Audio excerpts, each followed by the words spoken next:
Estoy en la sede de Fedeindustria. Vine a entrevistar a Orlando Camacho por Expo Fedeindustria, que se va a llevar a cabo del 23 al 25 de mayo en el Estadio Eurobuilding. Pero aproveché esta entrevista, que usted la va a ver luego, para preguntarle esto de la ley de protección de las pensiones. Y con, una ley que tiene relación con el bloqueo económico, no la cosa, el bloqueo imperialista. Pero ayer esa ley fue aprobada, como se había dicho, fue rapidísimo, como un rayo, orden del presidente Maduro, se aprueba la ley, pero ha quedado allí en vilo cuánto por fin aportarán los empresarios para pagar mejores pensiones, que es lo que ha prometido el gobierno.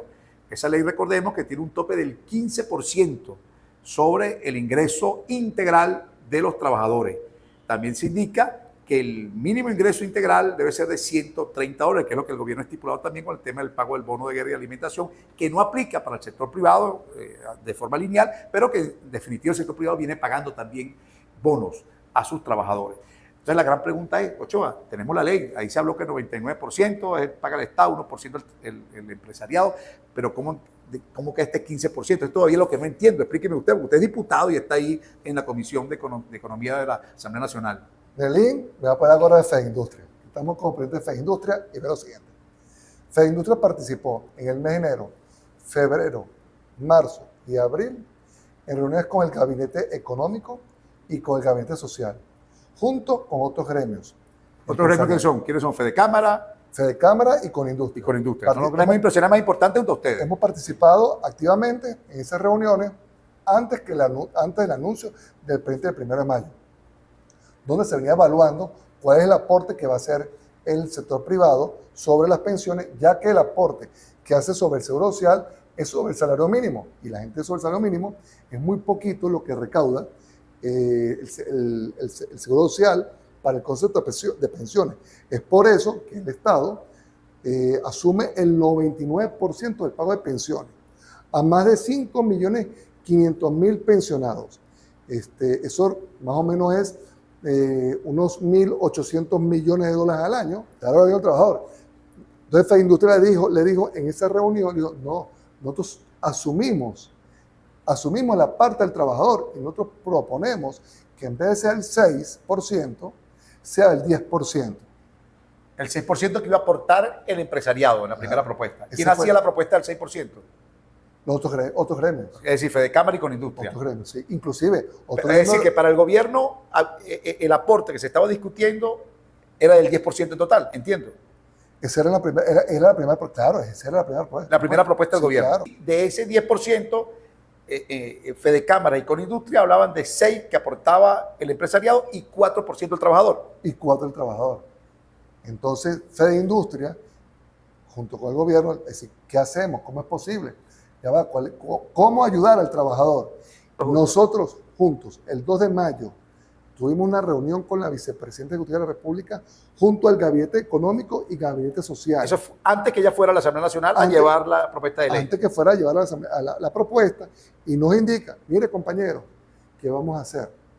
Ahí estaban reunidos todos otra vez. Todos otra vez. Fedecámara, Conindustria y Fedeindustria. Sí, están las imágenes, están los soportes en video. Lo pueden ver en redes sociales. Y ahí se habló otra vez del tema. Nosotros quedamos comprometidos como Fedeindustria que el aporte que vamos a hacer va a ser sin el aporte de los trabajadores. 10%. 10% y lo mantuvimos. Y fuimos a la asamblea esta semana, en la reunión que se hizo la Comisión de Economía junto con la Comisión de Asuntos Internos, y se colocó, se dijo, claro, se consignó. Nosotros consignamos la propuesta de 10%, Fedecámara solicitó 6%, Conindustria consignó 6%. Cada uno hace su propuesta, eso es lo normal. ¿Y qué va a pasar entonces? El trabajador no va a poner.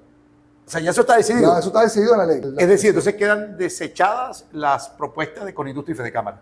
Totalmente, totalmente. O sea, usted considera que lo que va a aprobar el presidente es el 10% que va a aportar el empresariado. Además que el presidente es un presidente consciente de la economía. Ahora, hay algo que tampoco quedaba muy claro, y esto en la entrevista que hacíamos con el experto en temas laborales, Freddy Cabrera, abogado. Él nos indicaba, y de hecho también lo descubrimos ahí nosotros, nos dimos cuenta que la ley no establece un tope de salarios integrales. ¿Qué consideran ustedes que debe hacerse en este caso? Mira, Nelly, la ley tiene un artículo donde el presidente tiene capacidad de exonerar total, parcialmente y colocar alguna metodología. Nosotros en FEINDUSTRIA colocamos una propuesta que al menos fuese un techo, ¿verdad?, de 3 salarios integrales vigentes. Y ahora, ¿y cómo el gobierno va a enterarse o la autoridad gubernamental cuánto se le paga a un trabajador o no? Porque ese es otro tema. ¿Quién lleva ese registro? Lo va a llevar el CENIAT, está muy claro. El CENIAT va a tener una planilla aparte donde tú vas a declarar y el CENIAT te puede visitar y conocer cuando estás declarando, ¿no? Porque eso y ahí, porque ahí sale la estructura de costos en cuánto pagas en salarios. Claro, y además que es transparente, porque al final el empresario... El salario no, en ingreso.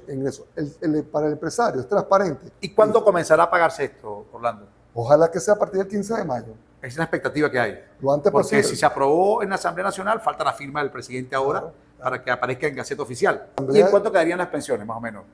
¿Eso se habló en esas discusiones? No, sí, ya eso le corresponde al presidente. Pero no les dijeron nada. No. Para concluir, entonces, Camacho, porque esto se hizo largo. Para concluir, Camacho, entonces, 10% sería el aporte que va a hacer el empresariado, el sector privado, para este fondo de protección de las pensiones. Eso sería lo que ya está aprobado. Esa es la propuesta. Esa es la propuesta. Esas son las propuestas negociadas. Negociadas. Y eso es lo que debería anunciarse dentro de poco, entonces. Claro, siempre queda la facultad del presidente, que es el que dispone, hermano. El presidente, yo no tuve a presidente, pero el presidente es el que dispone. Ok, gracias, Camacho. La cuenta de Instagram y TikTok a nombre de Libre Pago, tu punto de venta Libre Pago. Tienes un negocio, un establecimiento comercial, tienes un punto de venta, error. Tienes que tener por lo menos 2. Y uno de esos tienes que ser Libre Pago. $40 y luego lo pagas en cómodas cuotas. Y tienes tu punto de venta Libre Pago, el que no falla. De Vivase, el complemento nutricional que trae Laboratorios Balker al mercado venezolano. Grasas, proteínas, vitaminas B, D y C, colágeno, aminoácidos y mucho más para recuperar nutrientes. Tienes problemas, por ejemplo, con la ingesta de alimentos sólidos, Vivase. Tienes allí alguna enfermedad que no te permite procesar los alimentos sólidos, Vivase. Ejercicios y masa muscular, auméntala con Vivase. Lo consigues en Farmaoncológica aquí en Caracas, en Bellomonte, también en Valencia, farmacias independientes y cadenas de farmacias. Vivase, para vivir. De Sugeben, los tubos y los postes en Venezuela los fabrica Sugeben, la única empresa en el país que fabrica tubos y tubos. Sugeben, en Barquisimeto, Estado Lara. Los postes para los tendidos eléctricos y la fibra óptica y los tubos para la construcción. Sugeben.